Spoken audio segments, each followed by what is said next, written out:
Hello guys, what's up? So I'm back again for another tutorial video. So in this video, I'm going to show you how to hide the taskbar on Windows. So if you're interested, just keep on watching.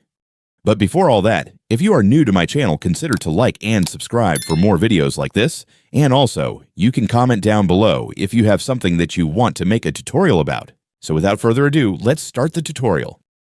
So to hide the taskbar on Windows, it's actually very easy. Just follow what I'm going to do. So for the first step, I want you to right-click anywhere on your taskbar. And then from the menu that appears, select Taskbar Settings. And once you're in the Taskbar Settings menu, scroll down a little until you find the Taskbar Behavior section. So just click on it to expand the available options. And here, you'll see an option that says Automatically Hide the Taskbar. All you have to do is check this box.